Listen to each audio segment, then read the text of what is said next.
வணக்கம் சொந்தங்களே. இன்னைக்கு நம்ம வந்துங்க கேஸ்ட் அயர்ன் மெயின்டெனன்ஸ் எப்படி பண்ணுறதுங்கிறத பார்த்துடலாங்க. கேஸ்ட் அயர்ன் மெயின்டெனன்ஸ் அப்படிங்கிறது வந்து பெரிய விஷயமே கிடையாது. ஆனால் ஒரு சில கவனமான வழிமுறைகளை பயன்படுத்துறது மூலிமா கேஸ்ட் அயர்னை நல்லபடியான ஒரு நான்ஸ்டிக் பாத்திரமாக உருவாக்கிட முடியும். அது எப்படிங்கிற டிப்ஸை நான் உங்களுக்கு சொல்ல போகிறேன். மொதல் விஷயம் வந்து பார்த்தீங்கன்னா, கேஸ்ட் அயர்ன் வந்து லைட்டாக துருப்பிடிக்கிற குணம் இருக்கக்கூடியது.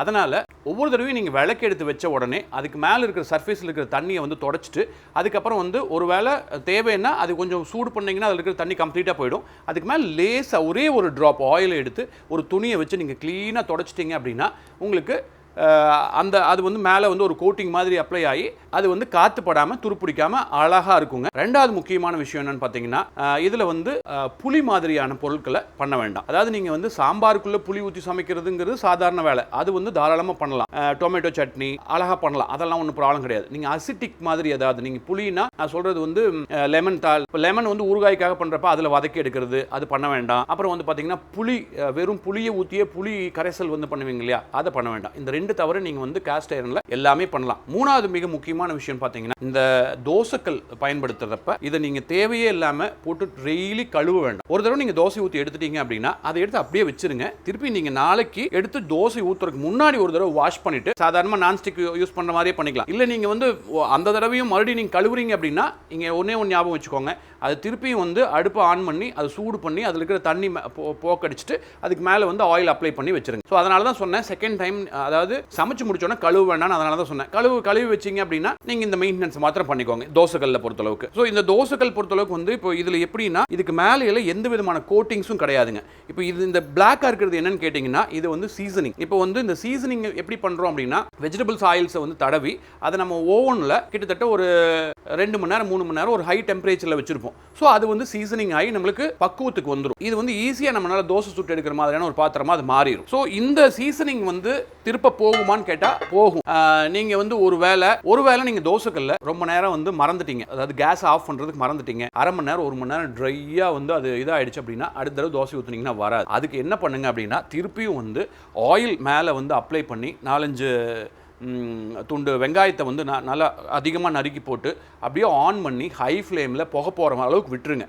அதாவது கிட்டத்தட்ட ஒரு 10 நிமிஷம் 15 நிமிஷம் விட்டுருங்க. அதெல்லாம் இருக்கணும், ஆயில் இல்லாமல் விட்டுறக்கூடாது. ஆயிலை லேசாக தடவி எடுத்து வச்சுக்கோங்க. அதுக்கோசரம் நான் ஆயிலை வந்து இதில் ஊற்றி வைங்கன்னு சொல்ல, ஊற்றி வச்சு பண்ணிங்கன்னா இதில் ஃபயர் ஆகிடும். அதனால் வந்து மேலே மட்டும் சர்ஃபேஸில் ஆயில் தொடச்சி வச்சுருங்க. ஸ்மோக் மட்டும் ஆகணும். நீங்கள் வந்து அதில் வர்றப்ப அதில் இருந்து புகை மட்டும் போகணும். அப்போ மேலே வந்து ஆனியன் துண்டுகள் நல்லா வெந்து கருகி போயிடணும். அவ்வளோதான். அதை எடுத்து நீங்கள் யூஸ் பண்ணிங்கன்னா கண்டிப்பாக வந்து தோசை திருப்ப நல்லா வரும். அந்த ஒரு 2 நாளைக்கு வந்து கொஞ்சம் உங்களுக்கு அது சிரமமாக தான் இருக்கும். அதாவது அது திருப்ப ஈஸியாக பழகிற வரைக்கும் அது கொஞ்சம் சிரமமாக தான் இருக்கும். ஸோ அதை பார்க்க வேண்டாம், அது திருப்பி யூஸ் பண்ண முடியாதுங்கிற லெவலுக்கெல்லாம் போகவே போகாது. 4வது விஷயம், தோசைக்கல்லை பொறுத்தளவுக்கு சப்பாத்திக்கு தனிக்கல் வச்சுக்கோங்க, அரிசி தோசைக்குன்னு தனிக்கல் வச்சுக்கோங்க, சப்பாத்திக்கு ரொட்டிக்கு இது மாதிரி ஏதாவது போடுறீங்க அப்படின்னா அது தனிக்கல் வச்சுக்கோங்க. 1-2 சப்பாத்தி போடுறத பற்றி நான் சொல்லவே இல்லைங்க. சப்பாத்தி போடுறது ரெகுலராக நீங்கள் இதில் பண்ணிட்டீங்கன்னா அடுத்து தோசை ஊற்றுனீங்கன்னா வராது. ஏன்னா சப்பாத்தி வந்து நம்ம ஆயில் இல்லாமல் கொஞ்சம் ஹை டெம்பரேச்சரில் வந்து நம்ம அதை பண்ணிடுறோம், அதனால் வராது. நீங்கள் மாவு ஊற்றுறப்ப அது வேகணும்னா கொஞ்சம் டெம்பரேச்சர் இன்க்ரீஸ் பண்ணிக்கங்க, மறுபடியும் கொஞ்சம் டிக்ரீஸ் பண்ணிக்கங்க. ஏன்னா உங்களுக்கு ஹை ஃப்ளேம்லேயே வச்சு நீங்கள் தோசை சுடுறதுக்கு அப்படின்னா உங்களுக்கு அது கருகி போக தான் செய்யும். தோசை வந்து நடுவில் ஊற்றுறீங்கன்னா நடுவில் வந்து கருகு தான் செய்யும். அதை தவிர்க்கணுன்னா டெம்பரேச்சரை வந்து மினிமம் ஒவ்வொரு தோசையினுடைய நடுவுலையும் இன்க்ரீஸ் பண்ணி டிக்ரீஸ் பண்ணிட்டீங்கன்னா அந்த பிரச்சனை சுத்தமாக இருக்காதுங்க. சில பேர் நடுவில் கருகுதுங்கிற சொல்கிற ஒரு கம்ப்ளைண்ட் சொல்கிறாங்க. ஸோ கேஸ்ட் அயர்ன் தோசைக்கல்லை பொறுத்தளவுக்கு வந்து சீக்கிரமாக நடுவில் கருகாது.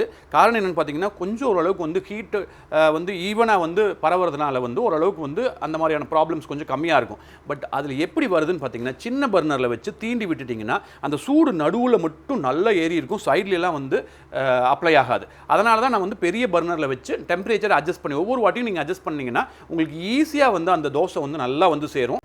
எஸ், இப்போ ஃபஸ்ட்டு வாங்கிட்டு போனோடனே இது எப்படி யூஸ் பண்ணுறதுன்னு பார்த்தீங்கன்னா, இதே வந்து தோசைக்கல்லாக இருந்ததுன்னா கொஞ்சம் வந்து ஃபஸ்ட்டு எடுத்தோடனே வந்து ஆனியனை கட் பண்ணி போட்டு ஒரு 2 நிமிஷம் விட்டுருங்க. 2-3 நிமிஷம் விட்டுட்டிங்கன்னா இதில் இருக்கிற தூசு துரும்பு எல்லாமே வெளியில் போயிடும், இதில் இருக்கிற அழுக்கு எல்லாமே கம்ப்ளீட்டாக போயிடும். அதுக்கப்புறம் நீங்கள் தோசை தாராளமாக ஊற்றலாம். ஒரு 2 தோசை 3 தோசையும் வந்து வேஸ்ட் பண்ணிவிடுங்க, அதை நீங்கள் உபயோகப்படுத்த வேண்டாம். ஃபேக்ட்ரியோட தூசு துரும்பெல்லாம் இருக்கும், ஸோ அதை வந்து நீங்கள் க்ளீன் பண்ணுறதுக்கு, அதை வந்து நீங்கள் வெளியே எடுக்கிறதுக்கு நீங்கள் ஃபஸ்ட்டு தோசையை வந்து உபயோகப்படுத்தாதீங்க. அதே வந்து நீங்கள் இந்த மாதிரியான கடாய் மெயின்டெனன்ஸ் என்னென்னு பார்த்தீங்கன்னா, எடுத்துகிட்டு போன உடனே இதில் வந்து ஏதாவது ஃபஸ்ட் ஃபுட்டை வேஸ்ட் பண்ணிடுங்க.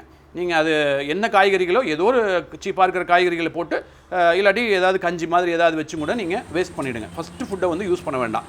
ரெண்டாவது ஃபுட்லேருந்து தாராளமாக யூஸ் பண்ணிக்கலாம். இதில் சமைக்கிறப்ப நீங்கள் இமீடியட்டாக இதில் இருக்கிறத ட்ரான்ஸ்ஃபர் பண்ணிடுங்க. ஏன்னா இதில் வந்து தண்ணி மாதிரி வச்சுருந்தீங்கன்னா அந்த துருப்பு பிடிக்கிற பிரச்சனை இருக்கிறதுனால சைடெல்லாம் வந்து துருப்பு வந்துடும் சீக்கிரமாக. அதனால் நீங்கள் இதை வந்து இமீடியட்டாக ட்ரான்ஸ்ஃபர் பண்ணிடுங்க. பிரியாணி பண்ணுறீங்களா, ட்ரான்ஸ்ஃபர் பண்ணிடுறீங்க. நீங்கள் தண்ணி ஊற்றி பண்ணுற எந்த பொருளாக இருந்தாலும் நீங்கள் இந்த பாத்திரத்துலேருந்து நீங்கள் ஸ்டெயின்லெஸ் ஸ்டீல் பாத்திரத்துக்கு ட்ரான்ஸ்ஃபர் பண்ணிவிடுங்க. ட்ரான்ஸ்ஃபர் பண்ணிட்டு கழுவி எடுத்து வச்சுருங்க.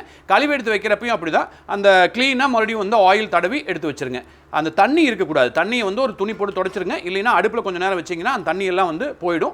அடுப்பில் ரொம்ப நேரம் வைக்க வேணாம். ஒரு நிமிஷம் வச்சுட்டு நீங்கள் ஸ்டவ் ஆஃப் பண்ணிட்டீங்கன்னா அதில் இருக்கிற தண்ணி கம்ப்ளீட்டாக போயிடும். அதுக்கு மேலே நீங்கள் ஆயில் தடவி அப்ளை பண்ணி எடுத்து வச்சிட்டிங்க அப்படின்னா இது துரு பிடிக்கவே பிடிக்காதுங்க. அடுத்து வந்து பணியாரங்கள் பார்த்தோம் அப்படின்னாக்கா தோசைகளுக்கு நீங்கள் என்ன பண்ணீங்களோ அதே சேம் ப்ரொசீஜர் தான்.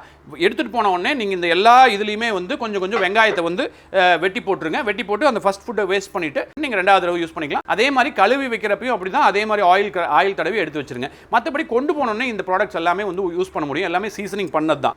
மெயின்டெனன்ஸ்லிங்க ஆப்பக்கல், இந்த மாதிரி தோசைக்கல், பணியாரக்கல், இது மூணும் ஒரே மாதிரியான மெயின்டெனன்ஸ் தாங்க. அதுக்கு எந்த சேஞ்சஸும் இல்லை. அதை வந்து நீங்கள் தோசைக்கல்லுக்கு நான் சொன்ன எல்லா விஷயங்களையும் நீங்கள் கடைபிடிச்சிங்கனாலே போதும். இது வந்து கிளியர் ஆகிடும். இன்னொரு கேட்டகரின்னு எடுத்தோம்னா இந்த மாதிரி தண்ணி ஊற்றி பண்ணக்கூடிய பொருட்கள், அதுக்கு வந்து இந்த ஐட்டம்ஸில் நான் என்னென்ன மெயின்டெனன்ஸ் சொன்னேன்னா அதை வந்து கடைபிடிச்சிட்டிங்கன்னா போதும்.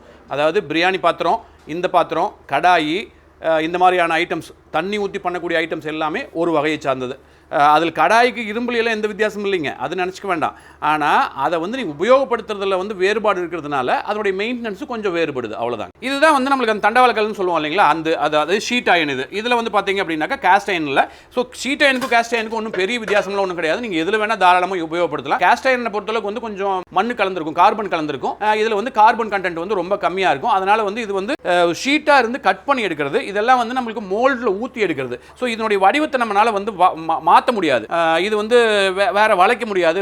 இது வந்து அப்படி இல்லை. இது வடிவத்தை எப்படி வேணா மாற்றலாம். இந்த ஹேண்ட்லலாம் வந்து பெண்ட் பண்ணி கொடுத்துருக்கு. பட் இதெல்லாம் வந்து ஊற்றி எடுத்திருக்கு. ஸோ இதுதான் வந்து அதுக்கு இருக்கக்கூடிய வித்தியாசம். ஸோ இதில் எதில் சமைக்கலாங்கிறத பற்றியான கான்ட்ரவர்சிஸ் எல்லாம் தேவையே இல்லைங்க. இதில் தாராளமாக எந்த இரும்பாக இருந்தாலும் சமைக்கலாம். இன்னொன்று என்னென்னா, ஸோ எல்லா இரும்பு பாத்திரங்களும் ஒன்னே தாங்க. நீங்கள் குழப்பிக்கவே வேண்டாம். நீங்கள் எங்கே வாங்குற இரும்பு பாத்திரமா இருந்ததுனாலும் சரி, மோஸ்ட்லி அது ஒன்று தான். நீங்கள் கொடுக்குற அமௌண்ட் வித்தியாசங்கள் எதனாலன்னு பார்த்தீங்கன்னா அதனுடைய சர்ஃபேஸ் ஃபினிஷிங்காகவும் அதில் அதனுடைய வெயிட், அதனுடைய சைஸ் டிஃபரன்ஸ் தான் வந்து அந்த பிரைஸ் மாறுபடும். ரெண்டாவது ஒரு பிராண்டிங்காக வந்து கொஞ்சம் முன்ன பின்ன ஒரு 50 ரூபா 100 ரூபா வந்து ஒரு சின்ன சின்ன ரேட் டிஃபரன்சஸ் இருக்கலாம், அவ்வளவுதான். மற்றபடி இதில் பெரிய எந்த வித்தியாசமும் இல்லைங்க. எல்லா இரும்பும் கிட்டத்தட்ட ஒண்ணுதானுங்க. நான்ஸ்டிக்குக்கும் கேஸ்ட் அயனுக்கும் என்ன வித்தியாசம்னு பார்த்தீங்கன்னா, நான்ஸ்டிக் வந்து அலுமினியம், அதுக்கு மேலே வந்து ஒரு கோட்டிங் வந்து கொடுத்துருப்பாங்க. அதாவது டஃப்லான் கோட்டிங்னு சொல்லி ஒரு கெமிக்கல் கோட்டிங் கொடுத்துருப்பாங்க. இதில் எந்த விதமான கோட்டிங்கும் வந்து இரும்பில் கொடுத்துருக்க மாட்டோம். ஏன்னா அலுமினியம் மட்டும்தான் துருப்பிடிக்காது. இரும்பு அப்படின்னா கட்டாயமாக துருப்பிடிக்கிற குணம் இருக்கும், இருந்தே தீரும். அதனால் வந்து நீங்கள் வந்து எப்போ ப்ராடக்ட் வாங்குறதுக்கு முன்னாடி இது வந்து துருப்பிடிக்கும் குணம் உள்ளது அப்படிங்கிறத நினச்சிட்டு வாங்குங்க. இது துருப்பிடிக்கிற குணத்தை ஈஸியாக இந்த மெயின்டெனன்ஸ் எல்லாம் யூஸ் பண்ணி ஈஸியாக வந்து தவிர்த்திட முடியுங்க. அதனால் அது ஒரு பெரிய சிரமமான விஷயம்னு கருதாதீங்க. உடல் நலத்துக்கு வந்து ரொம்ப நல்ல பாத்திரம்னு பார்த்தீங்கன்னா இரும்பு பாத்திரம் தான்.